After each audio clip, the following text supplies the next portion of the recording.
وسلم لغدوة في سبيل الله أو روحة خير من الدنيا وما فيها. وقال النبي صلى الله عليه وسلم مقام أحدكم في سبيل الله ساعة خير له من عمله عمره في أهله. وقال النبي صلى الله عليه وسلم من غدا إلى المسجد لا يريد إلا أن يتعلم خيرا أو يعلمه كان له كأجر حاج تاما حجته. وقال النبي صلى الله عليه وسلم من جاء مسجدي هذا لم يأته إلا لخير يتعلمه أو يعلمه فهو بمنزلة المجاهد في سبيل الله ومن جاء لغير ذلك فهو بمنزلة الرجل ينظر إلى متاع غيره أو كما قال عليه الصلاة والسلام. میرے بھائیو، دوستو، بزرگو، ہم سب کو علم الہی، علم نبوت، قرآن اور حدیث اس لیے حاصل کرنا ہے تاکہ اللہ ہم سے راضی ہو جائے اور ہم سے خوش ہو کر ہمیشہ کی جہنم سے ہمیں نجات عطا فرمائے اور ہمیشہ کی جنت میں ہمیں داخل فرمائے، کیونکہ ہم سب آخرت کے لیے پیدا کیے. انما الدنیا خلقت لکم، دنیا تم سب کے لیے بنائی گئی. وانکم خلقتم للآخرہ، اور تم سب کو آخرت کے لیے پیدا کیا گیا ہے. تو ہم سب کے سامنے جنت، جہنم، قبر، حشر، آخرت سامنے رہنی چاہیے. جب جنت، جہنم، قبر، حشر ہمارے سامنے ہوگی تو پھر علم کا وہ نفع جو ہونا چاہیے وہ ہمیں ہوگا. تعلیم سے آج وہ نفع جو ہمیں ہونا چاہیے وہ نہیں ہو رہا ہے. علم سے، پڑھنے پڑھانے سے جو فائدہ ہونا چاہیے ہمیں وہ آج نہیں ہو رہا. وجہ اس کی کیا ہے؟ وجہ اس کی یہ ہے کہ ہمارے سامنے دنیا ہے، ہمارے سامنے اسباب ہیں، چیزیں ہیں، راحت ہے، آرام ہے. آخرت کو، قبر کو، حشر کو، موت کو، جنت، جہنم کو ہم سب بھولے ہوئے. حضرات انبیاء علیہ الصلوۃ والتسلیمات جنت، جہنم، قبر، حشر، آخرت کو اپنے سامنے رکھتے، اس لیے ان کا علم ان کے لیے بھی نافع ہوتا تھا اور دوسروں کے لیے بھی نافع ہوتا تھا. ان کے سامنے قبر تھی، ان کے سامنے حشر، ان کے سامنے عذاب اور ثواب. کوئی مسجد ایسی ہوگی جس مسجد میں امام صاحب فجر میں سورہ مزمل نہ پڑھتے، ہر جگہ آپ کو امام صاحب پڑھتے ہوئے ملیں گے. ان لدینا انکالا وجحیما، اللہ فرماتے ہیں ہمارے پاس زنجیریں ہیں، بیڑیاں ہیں جس میں ہم مجرموں کو باندھ کر ان سے ان کو جہنم میں ڈالیں. وجحیما، دونوں ہے ہمارے پاس. آپ صلی اللہ علیہ وسلم نے اس آیت کو پڑھا جیسے ہم نے پڑھا، اور ایک روایت میں کہ آپ صلی اللہ علیہ وسلم نے سنا، دوسرے کسی صاحب نے یہ پڑھا اور آپ صلی اللہ علیہ وسلم نے سنا. تو یہاں پڑھنا بھی پایا گیا، سننا بھی پایا گیا.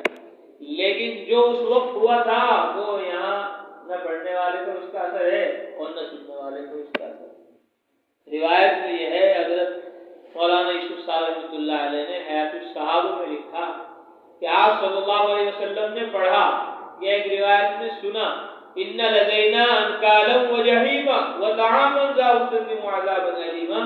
روایت میں فصیح النبی صلی اللہ علیہ وسلم، آپ صلی اللہ علیہ وسلم بے ہوش ہو کر گئے.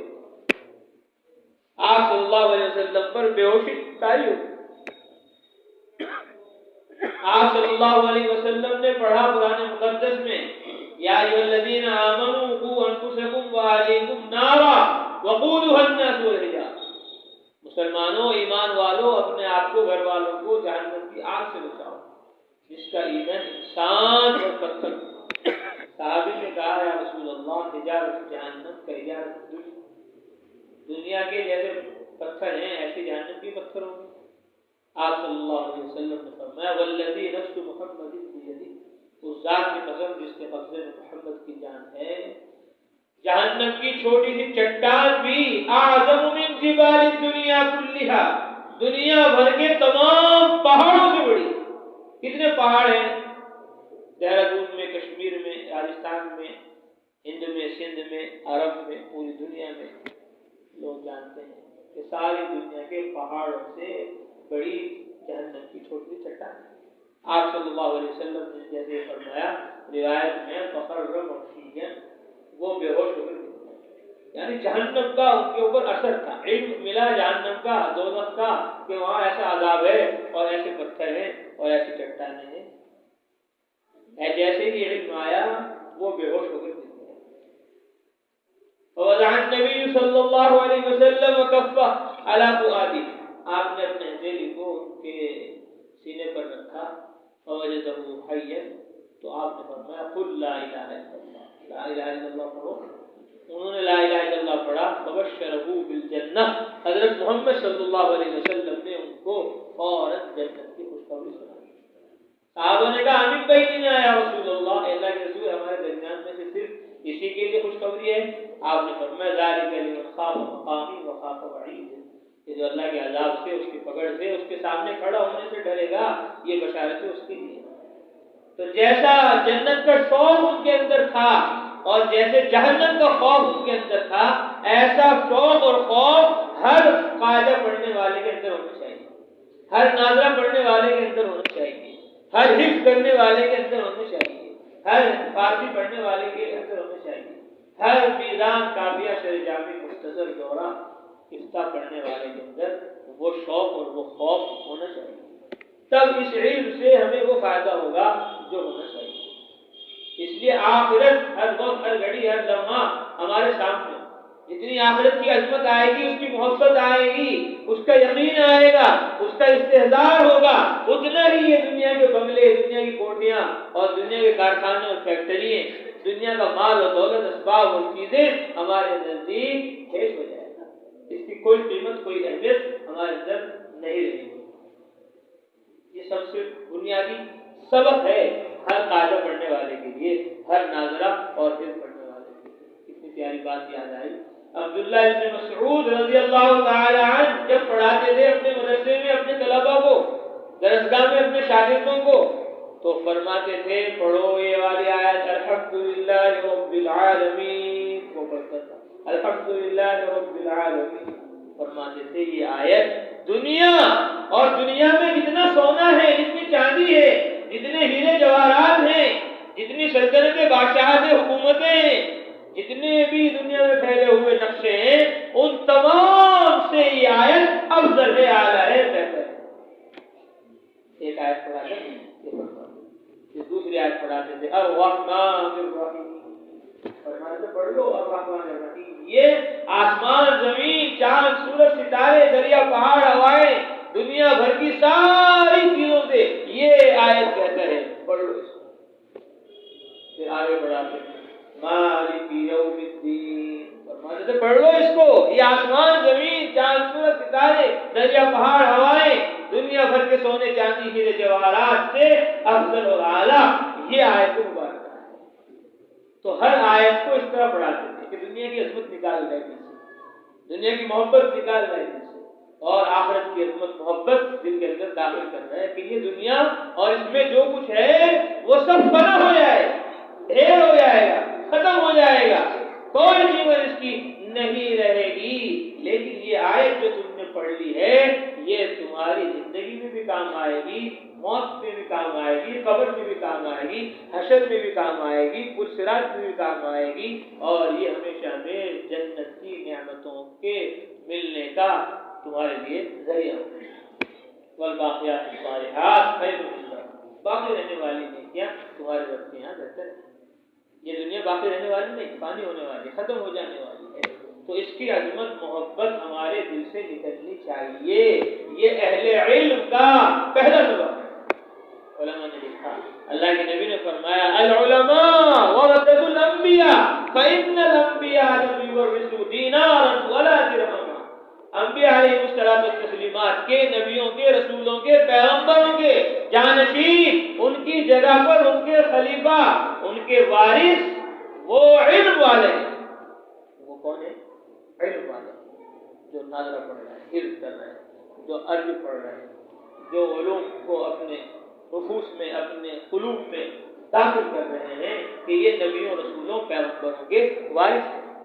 فَإِنَّ الْأَنْبِيَاءَ لَمْ يُوَرِّثُوا دِينَارًا وَلَا دِرْهَمًا، انبیاء علیہ الصلوۃ والتسلیمات درہم و دینار کا وارث نہیں بناتے تھے، روپے پیسوں کا، سونے چاندی کا، ملک و مال کے نقشوں کا وہ وارث نہیں بناتے تھے۔ انما ورث العلم، وہ علم کا وارث بناتے تھے، وہ علم کا جانشین بناتے تھے، وہ علم کا خلیفہ بناتے تھے، وہ علم کے پھیلانے پہنچانے کی ذمہ داری دے کر اپنے شاگردوں کو، اپنے طلباء کو، اپنے امتیوں کو دے کر جاتے ہیں۔ علم الہی علم۔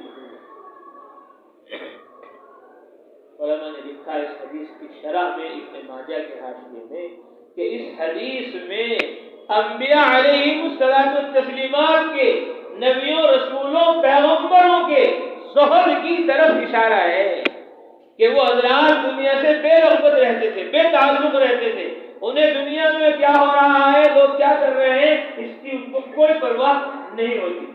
نہ وہ سونا جمع کرتے تھے، نہ وہ چاندی جمع کرتے تھے، نہ وہ درہم و دینار جمع کرتے تھے، نہ وہ روپے اور پیسے جمع کرتے تھے، وہ تو ایمان اور عمل کی محنت میں لگے رہے۔ اس لیے اللہ کے نبی نے فرمایا، فضائل اعمال میں، فضائل صدقات میں روایت موجود ہے، اللہ کے نبی صلی اللہ علیہ وسلم نے فرمایا، ما اوحی الی ان اجمع المال واکون من التاجرین، مجھے یہ وحی نہیں کی گئی ہے کہ میں مال جمع کروں، روپے جمع کروں، پیسے جمع کروں، سونے چاندی اشرفی جمع کروں۔ ما اوحی الی ان اجمع المال، میری طرف یہ وحی نہیں کی گئی کہ میں مال جمع کروں، واکون من التاجرین، اور میں تاجروں میں سے ہو جاؤں، کاروباری بن جاؤں، نہیں۔ ولكن اوحي الي ان سبح بحمد ربك وكن من الساجدين واعبد ربك حتى ياتيك اليقين، میری طرف تو یہ وحی کی گئی ہے کہ میں اپنے رب کی پاکی بیان کروں اس کی حمد کے ساتھ، اور اس کی عبادت میں لگا رہوں موت تک، اس کی عبادت میں لگا رہوں موت تک۔ تو آپ صلی اللہ علیہ وسلم نے فرمایا کہ علماء انبیاء علیہ السلام کے وارث ہیں، ان کے نائب ہیں، ان کے خلیفہ ہیں، ان کے جانشین ہیں۔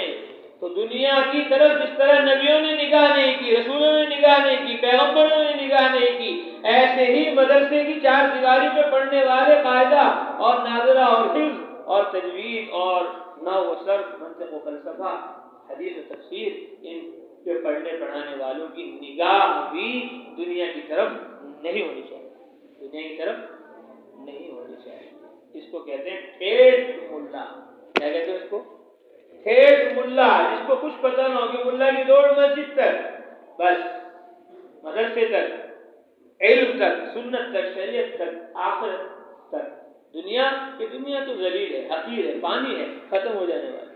الدنیا ملعونۃ وملعون ما فیہا الا ذکر اللہ، کہ دنیا ملعون ہے، جو کچھ اس میں ہے سب ملعون ہے، اللہ کی رحمت سے دور ہے، سوائے اللہ کے ذکر کے، سوائے عالم کے اور طالب علم کے، سوائے کس کے؟ عالم کے اور طالب علم کے۔ اس لیے اللہ کے نبی صلی اللہ علیہ وسلم نے فرمایا، تو عالم بن جاؤ۔ ارے کیا بن جاؤ؟ بولو زور سے، کیا بن جاؤ؟ عالم بن جاؤ۔ اغدو عالم، کن عالم، عالم بن جاؤ۔ عالم بننا اتنا آسان نہیں ہے، کتنے پاپڑ بیلنے پڑتے ہیں قاعدہ نورانی پڑھنے میں۔ پتہ چلا پہلی تختی پوری نہیں ہوئی اور وہ بستہ اٹھا کے بھاگ گیا ہوٹل پر، وہ بستہ اٹھا کر بھاگ گیا کھیت میں ابا کے ساتھ، قاعدہ ہی نہیں پڑھا، قاعدہ سے بھاگ گیا اٹھ کر مکتب سے، چھوڑ دی پڑھائی، اور بعد نے قاعدہ آدھا پڑھ لیا پھر چھوڑ دیا، بعد میں قاعدہ پورا ہونے والا تھا پھر بھاگ گیا، اور ابھی قاعدہ پورا ہوا تھا، ہم کا پارہ شروع ہونا تھا، بھاگ گیا۔ کوئی پہلا پارہ پڑھ کے بھاگ گیا، کوئی تیسرا پارہ پڑھ کے بھاگ گیا، کوئی ناظرہ پڑھ کے بھاگ گیا، کوئی پڑھ کے بھاگ گیا، کوئی فارسی پڑھ کر بھاگ گیا، کوئی مشکات پڑھ کر ہی بھاگ گیا۔ اب عالم بننا آسان نہیں ہے، اس کے لیے تو لوہے کے چنے ہیں چاپنے پڑیں گے، اس کے لیے تو بھوک برداشت کرنی پڑے گی، پیاس برداشت کرنی پڑے گی، راحت اور آرام قربان کرنا پڑے گا، ماں باپ کو چھوڑنا پڑے گا، بھائی بہن کو چھوڑنا پڑے گا، کھیل کود کو چھوڑنا پڑے گا۔ یہ نہیں بیان ہو رہا تم کھیل رہے اب بھی کھیلنے کے لیے آئے، آگے ہو جاؤ، آگے ہو جاؤ، آگے ہو جاؤ، کوئی باتیں مت کرو، سب ادھر متوجہ ہو کر بات سنو، ٹھیک ہے؟ ترجمہ کرنا ہے بعد میں کر لیں، ٹھیک ہے؟ تو پڑھنا اتنا آسان نہیں، پڑھنے کے لیے بہت کچھ چھوڑنا پڑے گا، بہت قربانی دینی پڑے گی، بہت راحت و آرام ایک طرف کرنا پڑے گا. تو عالم بننا اتنا آسان نہیں ہے. فرمایا عالم بن جاؤ. کیا عالم نہیں بننے آ رہا تمہارے اوپر؟ چلو متعلم ہی بن جاؤ. کیا بن جاؤ؟ متعلم بن جاؤ، سیکھنے والے بن جاؤ. کوشش میں لے جاؤ، چلو داخلہ تو لے لو، بیان میں تو آ جاؤ، تعلیم حاصل کرنے والے بن جاؤ، علم کی طلب میں لگ جاؤ، جان مال کچھ وقت قربان کرو.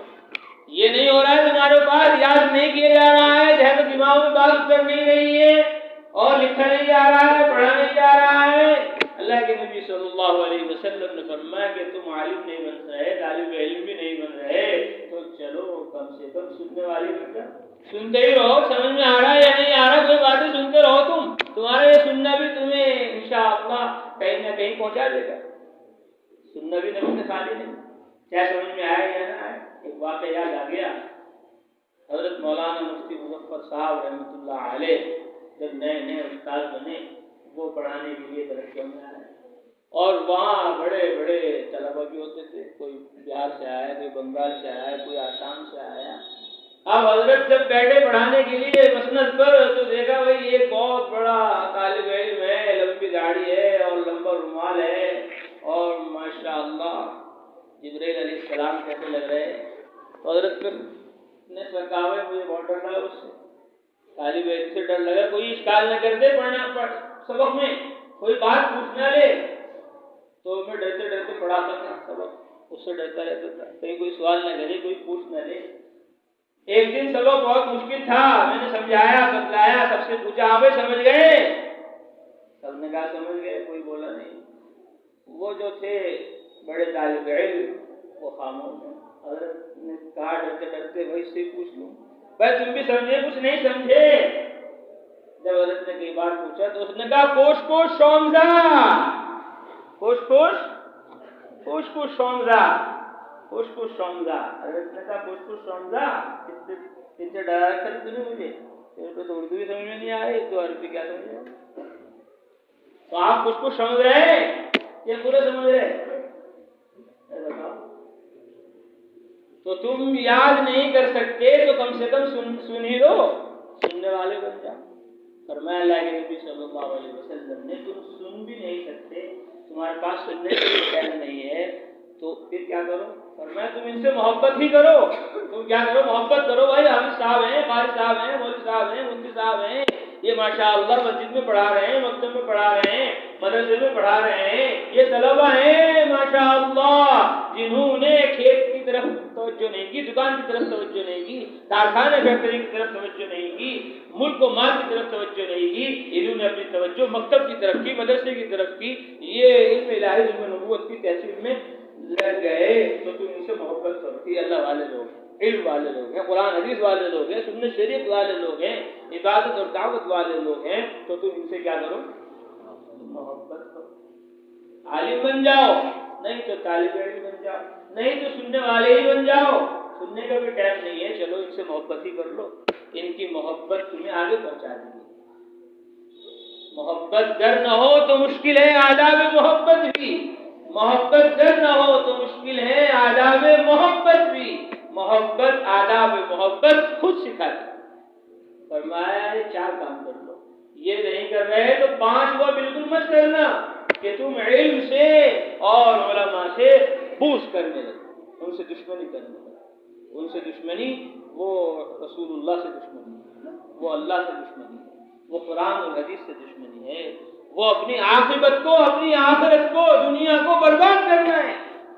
اس لیے علم والے انبیاء علیہ الصلوۃ والتسلیمات کے وارث ہیں، ان کے جانشین ہیں. جس طرح ان کی نگاہ دنیا کی طرف نہیں ہوتی، اسی طرح مدرسے میں پڑھانے والوں کی نگاہ اور توجہ بھی دنیا کی طرف نہیں ہونی چاہیے. تب ان کو قرآن سے فائدہ ہوگا، تب ان کو حدیث سے فائدہ ہوگا، تب ان کو پڑھنے پڑھانے سے اللہ تبارک و تعالی دنیا اور آخرت دونوں جہاں میں ان کے درجات کو بلند فرمائیں گے. تو انبیاء علیہ الصلوۃ والتسلیمات دنیا سے بے رغبت ہوتے ہیں، بے تعلق ہوتے ہیں. اسی طرح ہمیں بھی دنیا سے بے رغبت ہونا ہے، بے تعلق ہونا ہے. مال و دولت اسباب چیزوں کی محبت ہمیں دل سے نکالنی ہے. قرآن ہم پڑھ رہے ہیں، ہمارے سے افضل، ہمارے سے اعلیٰ، ہمارے سے اشرف اس کائنات میں کوئی نہیں.